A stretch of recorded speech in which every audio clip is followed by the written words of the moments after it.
Welcome, Mrs. Mahoney's podcast. This is our fourth in our Unit 5 packet, and we're going to start talking about covalent structures and how those covalent bonds go together. So we're not talking about ionic, where they're transferring. That we didn't have to worry so much about the structure. Now our focus is on covalent, sharing electrons, and we're going to look at how some of those molecules share the electrons. So we're on page 16 in your packet, and you will need your periodic table with you also. So the packet and the periodic table, and I think that's about it that you need for this one. No calculators or anything. So at the top there, I have this down. So let's just kind of go through some of these rules and some things you may want to highlight or kind of underline as we go through it. So first thing, we need to know valence electrons. It doesn't matter if it's ionic or covalent, you need to know those valence electrons. So when we did ionic Lewis dots for ionic compounds, we showed the electrons. Remember we had, for example, sodium and chlorine had the 7. And what did we do? We said that they gave it away. And that was how we showed it in ionic. That was being transferred. So then you got a charge, sodium +1, chlorine -1. Okay, we're not going to be looking at those. We're going to be looking then right now only on the covalence. Now when it comes time for a Ca or something, then you're going to have to do this first step to see is it ionic or is it covalent, because that will determine different ways we're going to draw them. This would be for an ionic. If it's covalent, we're going to have to show them being shared. So this again, this is what we've done. Look back on your packet, page 3. That's the Lewis dots for ionic. We're going to be focusing on this next line. So if it's covalent, put the least electronegative element in the center. Okay, that means the one furthest away from fluorine will go in the center. Except I have it in bold and I have it here in red. You need to know this. You need to know this. Never, ever, ever put hydrogen in the middle. Because hydrogen, like we said, it's always that exception. Everything else we're going to find, most everything else wants to have 8. Hydrogen can only have 2. So therefore, you can never put it in the middle. I would add something else. Carbon is always in the middle. So remember you kept saying, is carbon in -4? Is carbon in -4? And I said, don't worry about carbon. We're going to use it more on covalent. This is where we're going to be using carbon a lot more on these compounds because they tend to make more covalent than ionics. Okay, let's look at the rest of the rules. What happens? A single line means that there's 2 electrons. So when we draw one line like that, that would mean 2 electrons because we're going to start counting electrons. 2 lines, that would be a double bond. That would be 4 electrons. This would be a triple bond. That would mean that there are 6 electrons. So each line, 2. 2, 4, 2, 4, 6. We're going to do a lot of practicing counting to 8. That's why I figured we didn't need the calculator. Okay, when we do some acids, we'll come back and look at this rule. We're not going to worry about acids in the beginning, but we will come back in references of where that hydrogen goes if it's an acid. And it goes to the single oxygen, not off the central, so that you're going to get this OH. And again, when we do some acids, we'll come back and kind of look at that. Okay, this is your last step. You want 2, 4, 6, 8. 2, 4, 6, 8. Now again, here are some exceptions. Beryllium can make it covalent, even though I know we look at it as ionic. Some aluminums do, but our more focus will be on this boron. Aluminum is when there's aluminum iodide, and the electronegativity is pretty small, that technically it could be a covalent bond. But what we'll also look at is there's some that can get bigger. Sulfur and phosphorus. We're not going to focus on the exceptions too much, other than probably these 2. We will look at those 2 exceptions. Okay, the last thing, if it's not at 8, we're going to use these 2 dots.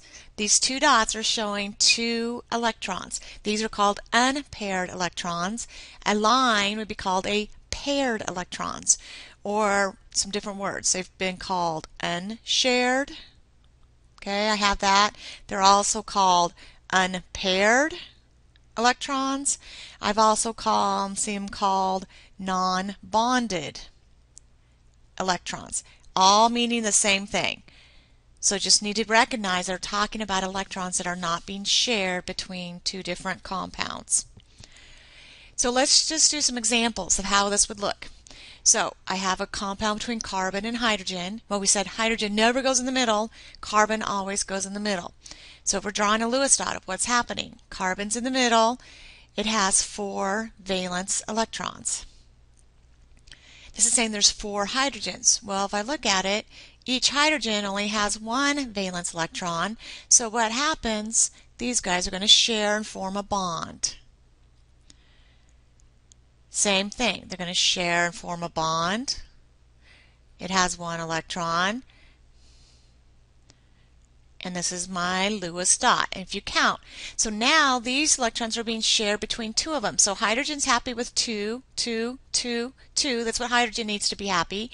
Carbon wants 8. 2, 4, 6, 8. So this is the Lewis dot. And then what we can also do is we'll start to represent it with just the lines showing that that means, so these are meaning the same thing. One line is the same as those 2 shared electrons.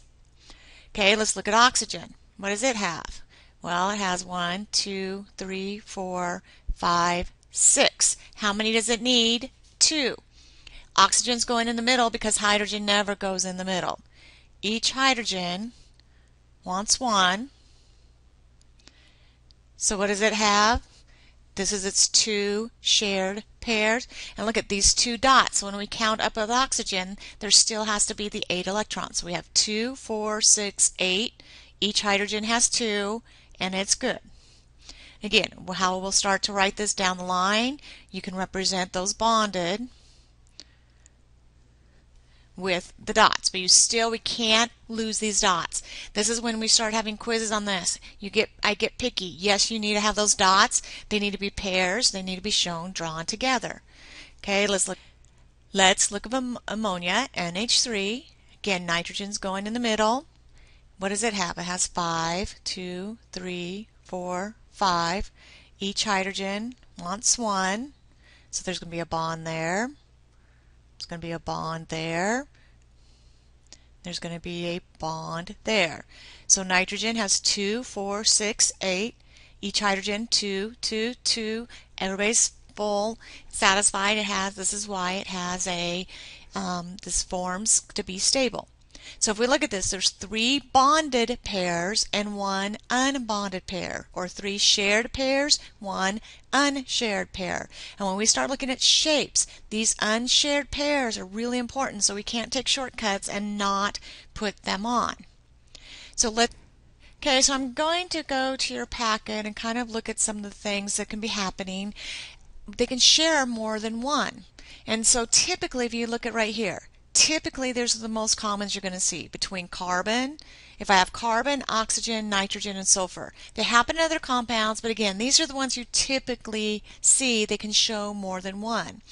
So when I start looking at these bonds, what you can fill in here, the bond energy, a bond is less energy than a double bond, which is less energy than a triple bond. Those are supposed to be my lesson signs. The bond length is the opposite. The more bonds, the smaller they get. So they're going to be pulled in tighter. So it goes the opposite. Well, we have a little formula to help us know. So write this down. And this is all about electrons. So this is all about valence electrons, or the total electrons. And what you need to write down is want, it's a little formula we have, minus have equals, that's an equals, shared. Okay, so let's do that together right here of what I'm talking about. Want is for each electron, for each atom to be full, there's 2 oxygen. Each oxygens want 8, so 8 times 2. So in my want, I want to have 16 electrons for it to be full. Okay, have is your number of valence it actually has. So if I look at that, on oxygen, each oxygen has 6 valence. 6 times 2 is 12, but I only have 12 electrons. So that means I'm 4 electrons short. So they're going to share 4 electrons. Well, if you just take your shared divided by 2, that's going to tell you how many bonds you have to draw this. I'm going to have 2 bonds. So what happens in oxygen then? If we look at what's happening, 1, 2, 3, 4, 5. Okay, and again, I'm doing this to make it a little bit easier of how I'm going to draw it. They each have their 6 over here. So this is going to be sharing, and these are going to be sharing. So if you look at, here's my 4 being shared, and the way again that we'll start writing this, we can just put 2 lines, but they're still, so if I left it like this, it'd say 2, 4, they're not full, so 2, 4, 6, 8, those are 2 dots there, 2, 4, 6, 8, looking at that. Now everything 2, 4, 6, 8, 2, 4, 6, 8, everything's happy. Okay, nitrogen. So if we do the math again, they still want 16, but they only have 5 each, so there's only 10 available, 6 short, so that's why if I have to write this, there's going to be 3 bonds. So if I have nitrogen, that means there's going to be 3 bonds between each nitrogen. Well, 2, 4, 6, 8, 2, 4, 6, 8. So nitrogen has a triple bond in it. This is why a lot of compounds with that nitrogen bond actually contain a lot of energy. And if you can break this bond, we're going to release a lot of energy. Okay, carbon dioxide. Let's look at the math on this one. There's 3 atoms. Each want 8. 3 times 8 is 24. You add up how many do they have. Well, again, each of these have 6. 6 times 2 is 12, plus 4, 16.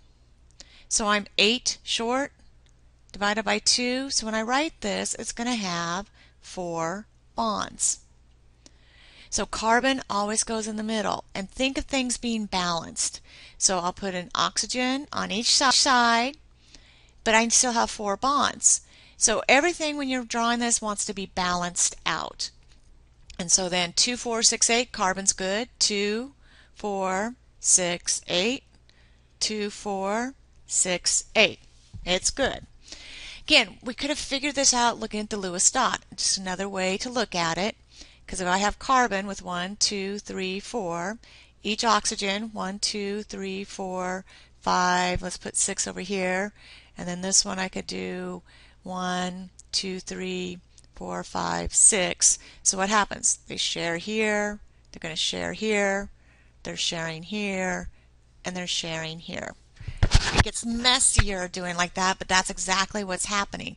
Another way I've seen this shown on tests, they'll show it like this, that you've just got these 4 electrons shared. So when it's drawn between the atoms, that means that they're being shared. When they're just on an atom by itself, that means they're being unshared. So again, these are being shared. There's 2 double bonds and your single bonds. Different ways of looking at the same thing. If somebody just looked at this without seeing, understanding, this is where if you just try to copy somebody's notes or somebody tries to copy your notes, probably going to be a little bit confused of not understanding where those drawings came from. Okay, let's look at some of these exceptions. Okay, beryllium. Again, if I see something like this, well, look at beryllium only has 2 electrons. Each iodine has 1, 2, 3, 4, 5, 6, 7. So what happens is beryllium is just going to have no lone pair electrons, these 2 single bonds. And this happens again because the electronegativity difference is really small between these. When you start getting with iodines that has a low electronegativity, beryllium's a pretty low electronegativity, that they really do form a covalent. Same thing happens with aluminum between the bigger halogens. But again, let's not even really worry about this one so much. Let's worry about this as the one you're going to see for the exception, the boron.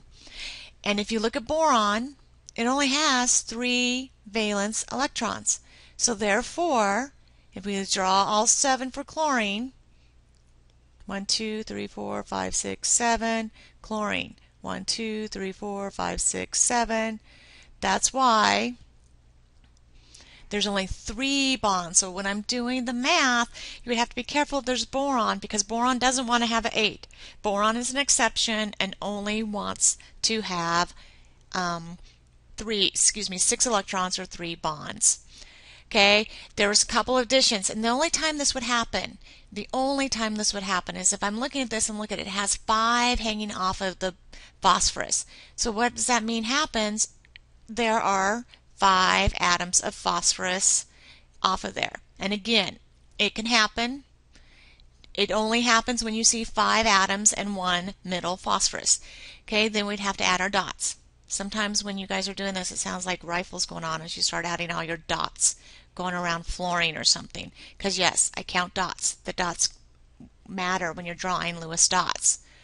Okay, another exception, look at sulfur. Same thing. If there's 6 off of there, you're just going to put all 6 off of the middle sulfur. And again, same thing. That wouldn't be complete. You'd have to draw all the dots on all the chlorines. Now mine accidentally, pulls them together sometimes because of the compound. These are exceptions. We're not going to focus on these as much. Now this one, the boron trichloride, yes, the boron compounds are more common. I would know that. These bottom 2, not so much. Okay, resonance is if I can draw it in more than one way. Okay, again, go back to the math looking at this. So, because when I do the math, how many do they want? There's 3 atoms. Each atom, there's no exception, each atom wants 8. 8 times 3 is 24. They're like, okay, well, how many do I have? They each have 6. 6 times 3 is 18. So I'm 6 electrons short. So that means when I draw this, I'm going to have 3 bonds. So I'm going to put sulfur in the middle because it's the least electronegative, further away. And then I'm going to bond with oxygen. Each one, you draw a skeleton first with everything a single bond, but you come back and say, hey, it's not done. This one actually has 3 bonds. So where am I going to put it? I can either put it on this side or I can put it on this side. That's what resonance is. If you can draw a double bond in more than one place, that's a resonance structure.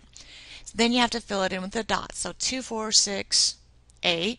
2, 4, excuse me, those are my dots. 2, 4, 6, 8, 2, 4, 6, 8. They automatically draw them together. You guys know those are singles. So what happens with resonance? You say, or I could have drawn it with the double bond on the other side. 1, 2, 3, 4. 2, 4, 6, 8. It just keeps drawing them together. I'm just not putting them farther enough apart, I guess. 2, 4, 6, 8. This is called a resonance structure. Okay, look at ozone. Well, you know what? The math is going to be exactly the same. So you have 3 bonds again. So what happens? You're just saying, well, I can draw those 3 bonds in different places. Or I could draw the double bonds. Same thing. I still need my dots. 2, 4, 6, 8, 2, 4, 6, 8, 2, 4, 6, 8, 2, 4, 6, 8, 2, 4, 6, 8, 2, 4, 6, 8. We're going to count to 8. Hopefully we can all count to 8 by 2s. That's the goal. Okay, so this is what we're going to be practicing tomorrow in class, and we'll be doing a lot of that. And so we'll practice on this math, and when do I need to use the math, and when don't I need to use the math. And again, pencils are good, and you need to be neat. This is definitely a section we're going to take this quiz, and this quiz won't be until the following Monday. Neatness counts when we're looking at that. So I will see you tomorrow in class.